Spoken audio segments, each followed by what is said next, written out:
CMR ఇప్పుడు మరింత వైభవంగా విశాలంగా మన ఉప్పల్లో గ్రాండ్ రీఓపెనింగ్ 28 మార్చ్. నమస్కారం అండి, డాక్టర్ శ్రీ ఆచార్య అనంతకృష్ణ స్వామి గారు. నమస్కారం. చాలా మంది ఆడవాళ్ళకి చాలా టిప్స్ మనం ఇప్పటివరకు ఇస్తూ ఉన్నాము.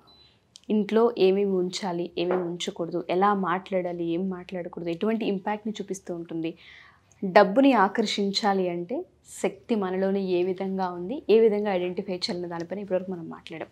చాలామంది ఆడవాళ్ళు ప్రతి ఎపిసోడ్లో కామెంట్స్, క్లాసెస్ ఎప్పుడు ఉన్నాయి, ఎక్కడెక్కడ జరుగుతున్నాయి, మాకు వివరాలు ఇప్పించండి అని అడుగుతున్నారు. ఫస్ట్ దాని గురించి సార్. మనకి ఇప్పుడు మార్చి 31 మనకు తిరుపతి క్లాస్ ఉందమ్మా.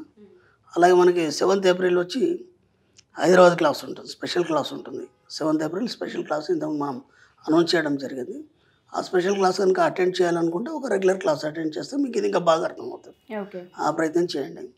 అలాగే 14th April Hyderabad general class ఉంటుంది, అంటే రెగ్యులర్ క్లాస్. ఇప్పుడు ఇక్కడ మనం 7th ఏప్రిల్ స్పెషల్ క్లాస్ కదమ్మా, మళ్ళీ రెగ్యులర్ క్లాస్ మనకు 14th ఏప్రిల్ ఉంటుంది. అలాగే మనకి గోవాలో క్లాసులు చేస్తున్నాం, సెషన్స్ క్లాస్ అని 3 days క్లాసులు చేస్తున్నాం. అది అటెండ్ చేయాలంటే స్పెషల్ క్లాస్ కంపల్సరీ అటెండ్ చేయాలి, ఎందుకంటే ఇంకా డెప్త్గా ఉంటుంది. అది ఫైనల్ అది. కాబట్టి రావాలనుకున్న వాళ్ళు మనకి మే 28, 29, 30కి మనకి గోవా సెషన్స్ క్లాసెస్ ఉంటాయి.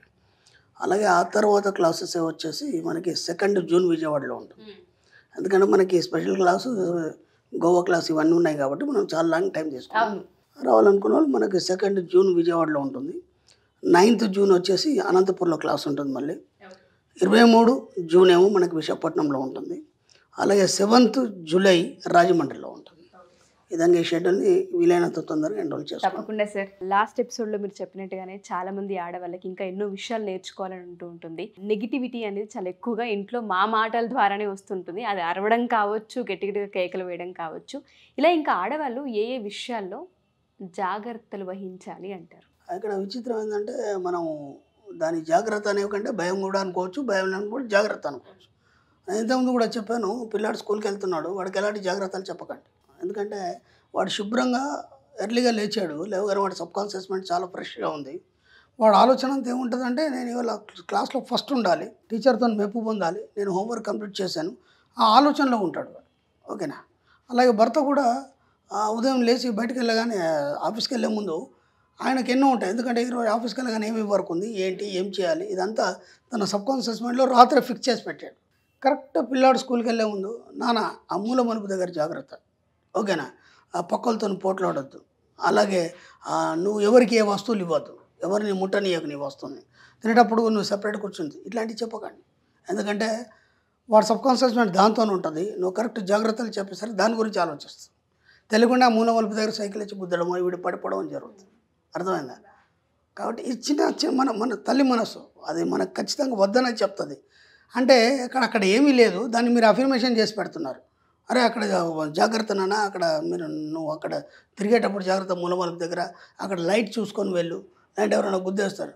అక్కడ ఏం లేదు, నువ్వు అన్నావు కాబట్టి అక్కడ జరిగింది. ఎందుకంటే నీ సంకల్పం మనస్ఫూర్తికి కదా. పిల్లల మీద తల్లి మనసు ఎంత ప్యూరిటీ ఉంటుంది కదా. నీకు తెలియకుండా నువ్వు జాగ్రత్త చెప్తావు అనుకుంటున్నావు, కాకపోతే వాడికి ఏదో డిస్టర్బ్ చేస్తున్నావు. అర్థమైందా? మీరేం ఆలోచించాలి, వాడిని స్కూల్కి పంపించేటప్పుడు జాగ్రత్తలు చెప్తున్నాం కదా అనుకుంటాం. అది మైండ్లో తీసేయాలి. తీసేసి ఏం చేయాలంటే వాడు పర్ఫెక్ట్గా మళ్ళీ అన్ని హ్యాపీనెస్ స్కూల్ నుంచి తీసుకొని నా దగ్గర వచ్చి కబుర్లు చెప్తున్నట్టు అది ఫీల్ అవ్వాలి. అర్థమైందా? స్కూల్కి వెళ్ళి అక్కడ వాడు ఏమేమి సాధించాడు, ఏం చేశాడు, ఆ టీచర్తో ఎలా మొప్పు పొందాడు, ఫ్రెండ్స్తో ఎలా బాగున్నాడు, వాళ్ళందరూ వీడిని ఎట్లా కోఆపరేట్ చేశారు, అది వచ్చిన తర్వాత మీకు కబుర్లుగా చెప్తున్నట్టు ఫీల్ అవ్వాలి. సరిపోయింది, ఇంకా మీరు జాగ్రత్తలు చెప్పే అవసరం లేదు. అదే భర్తకు కూడా కరెక్ట్ బయటికి బయలుదేరే ముందు ఏదో ఒకటి వస్తువు మర్చిపోయినామని అద్దండి అని, లేకపోతే మీరు అది ఏమైంది మర్చిపోయినారు, ఇంకెప్పుడు కడతారు, ఇట్లాంటి డిస్టర్బ్ చేయకండి. ఏమైనా ఉంటే ఇంట్లో ఉన్నప్పుడు అన్నీ మాట్లాడేసుకోండి. ఎప్పుడైనా ఇంట్లోంచి బయటప్పుడు వెళ్ళేప్పుడు ఎవరైనా సరే వెళ్ళే కార్యక్రమాలను అన్నింటినీ మైండ్లో ఫీడ్ చేసుకుంటారు. కాబట్టి దాన్ని డిస్టర్బెన్స్ కాకుండా మీరు ఏమీ డిస్టర్బ్ చేయకండి. ఓకేనా? ఆయన వెళ్ళొస్తానని చెప్తారు, సరేనండి అంతే అని ఇంకేం మాట్లాడదు. వాళ్ళు వెళ్ళిన తర్వాత నీకు ఇంకేమైనా అవసరం ఉంటే ఫోన్లో మాట్లాడు. ఫోన్ చేసి ఏమైనా ఎమర్జెన్సీ ఉంటే అది కూడా ఆ చిన్న విషయాలకు మాటి ఫోన్ చేసి విసిగెత్తించకండి. ఎందుకంటే ఎన్నో ఉంటాయి కదా అయినా కూడా. పిల్లలకు కానీ పిల్లల మీద బలవంతంగా మీ ఆలోచనలు రుద్దకండి. ఇప్పుడు మనం సంస్కారము ఇట్లాంటి పేర్లతోని, క్రమశిక్షణ అనే పేర్లతోని బలవంతంగా వాళ్ళ మీద ఎన్నో మనం రుద్దుతాం. అర్థమైందా? నేను వందల వేల సార్లు చెప్పాను. నా దగ్గర చాలామంది క్లయింట్స్ వస్తుంటారు. మా బాబు గురించి చెప్పండి కొంచెం, లేదంటే మా బాబు ఎగ్జామ్ రాస్తున్నాడు దానికి అఫర్మేషన్ చెప్పండి, ఓకేనా, లేదంటే మా బాబు సరిగ్గా చదవట్లేదు, ఇట్లాంటివన్నీ చెప్తుంటారు వీళ్ళు కంప్లైంట్స్. నేనంటాను పిల్లల గురించి నా దగ్గర మాట్లాడకండి, పిల్లల గురించి నా దగ్గర అస్సలు మాట్లాడద్దు. ఎందుకంటే నేను ఎన్నోసార్లు చెప్పాను, పిల్లల్ని స్వేచ్ఛగా వదిలిపెట్టేయండి. ఎప్పుడు వాళ్ళ ఆలోచనల మీద మీ ఆలోచనలు చొప్పించకండి. ఎందుకంటే వాడు గత జన్మలో ఏం కావాలని కోరుకొని ఇక్కడికి వచ్చాడో అదే అవుతాడు వాడు, ఓకేనా. ఎందుకంటే మన గత జన్మల్లో మనం ఏమైతే ఎలా ఉన్నామో ఆ యొక్క ఆలోచనలే మీ సబ్కాన్షియస్ మైండ్ తీసుకొని పైనల్ గ్లాండ్ ఈ జన్మకు వస్తుంది. ఆ భావాలకు తగ్గట్టుగానే ఈ మనిషి రూపొందుతాడు, అర్థమైందా. ఒకవేళ కనుక వాడు గత జన్మలో ఒక గొప్ప మేధావి కావాలి, లేదంటే ఒక సైంటిస్ట్ కావాలి, మధ్యలో ఆగిపోయింది. ఇప్పుడు మనం కొన్ని చూస్తుంటాం టీవీలలో, చిన్న పిల్లాడు ఉంటాడు, 3 ఏళ్ల పిల్లవాడు, వాడు సంగీతంలో దిట్ట ఉంటాడు. 3 ఏళ్ల పిల్లాడు సంగీతంలో దిట్ట, అన్ని రాగాలు చెప్తాడు. అదంతా ఎలా వచ్చింది? గత జన్మలో వాడు గొప్ప సంగీత విద్వాంసుడు, లాస్ట్ మూమెంట్లో వాడు అనుకున్న అచీవ్మెంట్స్ సాధించలేదు కాబట్టి అదే ఆ పైనల్ గ్లాండ్ పట్టుకొని ఈ జన్మకు వచ్చింది కాబట్టి అది అంత ఫుల్ అయిపోయింది కాబట్టి ఇక్కడ ఎమ్మటే స్టార్ట్ అయిపోయింది. అలాగే ఒక పిల్లాడు ఉన్నాడు, మ్యాథ్స్లో చాలా ఫాస్ట్గా ఉంటాడు. ఇప్పుడు మనం కొత్తగా చూస్తున్నాం ఏంటంటే ఈ మధ్య 7 సంవత్సరాల పిల్లగాడు డిగ్రీ కంప్లీట్ చేశాడు. 7 సంవత్సరాల పిల్లాడు డిగ్రీ ఎట్లా కంప్లీట్ చేస్తాడు? అంటే వాడికి డిగ్రీకి కంప్లీట్ చేసేంత నాలెడ్జ్ ఉంది కాబట్టి వాడికి పర్మిషన్ ఇచ్చారు. ఇవాళ 10 సంవత్సరాల పిల్లాడు లెక్చరర్గా క్లాస్లో కూర్చుని అన్నీ చెప్తున్నాడు. ఇవన్నీ ఎక్కడి నుంచి వచ్చినాయి? గత జన్మ నుంచి వచ్చినాయి.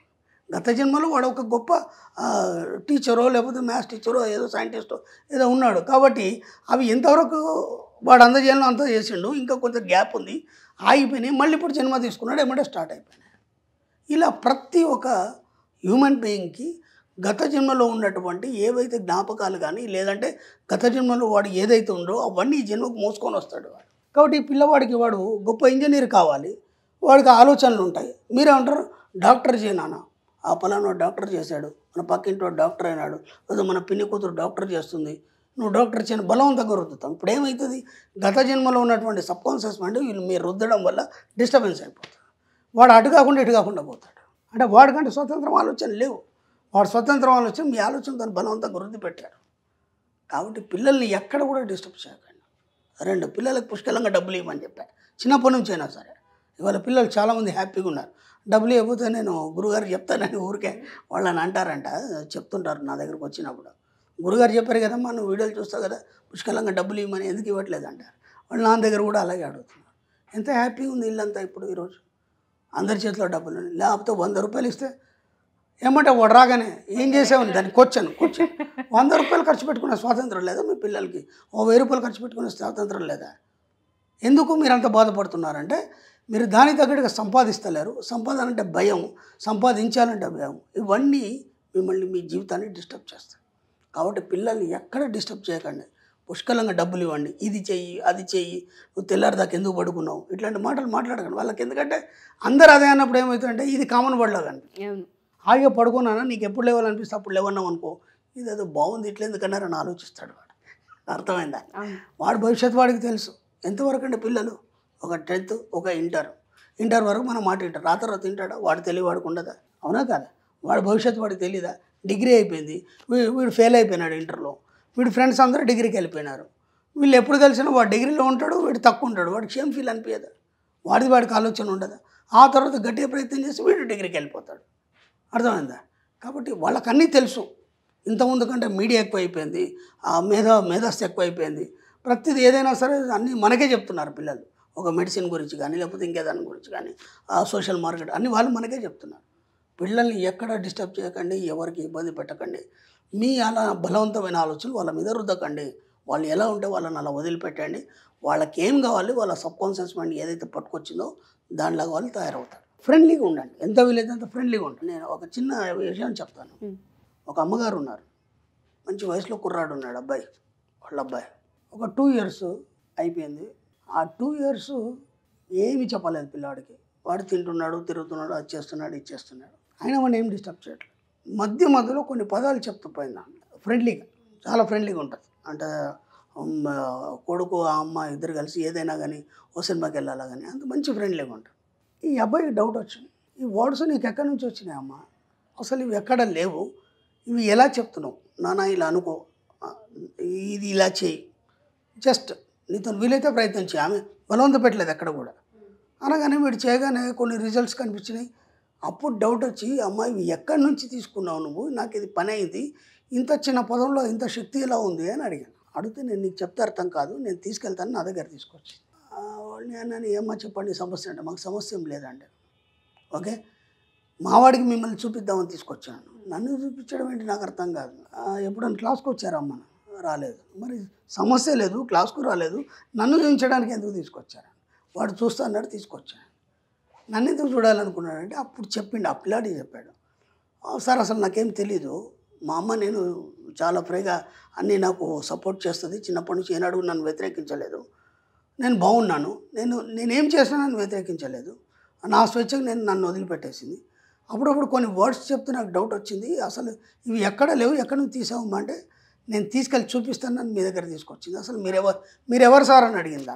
ఆ అబ్బాయి అడిగాను, మీరెవరు సార్ అని. ఏం చెప్పకుండా తీసుకొచ్చి మీరెవరని అయితే నేనేం చెప్పండి అయ్యా, జస్ట్ యూట్యూబ్లోకి వెళ్ళి ఇది మనీ మంత్రాన్ని చూడండి అని చెప్పాను. ఓకే సరే అన్నాడు. ఆ తర్వాత వారంలోనే క్లాస్ ఎక్కడ అని తెలుసుకొని క్లాస్కి వచ్చాడు. ఎక్కడ క్లాస్ ఉంటే అక్కడికి వచ్చాడు. బెంగళూరుకి వచ్చాడు, తిరుపతి వచ్చాడు, విజయవాడ వచ్చాడు, రాజమండ్రి వచ్చాడు. ఒక 10 క్లాసులు అటెండ్ చేశాడమ్మా. ఆ తర్వాత ₹1 కోటి ప్రాజెక్టు, ఆ తర్వాత 10 కోట్ల ప్రాజెక్ట్ వచ్చింది, దాంట్లో సెటిల్ అయిపోయినాడు. ఇప్పుడు ఆ తల్లి ఎంత గొప్ప పని చేసింది. చెప్పి బలవంతం చేస్తే ఏది వినడు వాడు, బలవంతంగా ఏది రుద్దలేదు. తనని తాను తెలుసుకునేంత వరకు నేను వింటున్నాను గురుగారి అని కూడా చెప్పలేదు.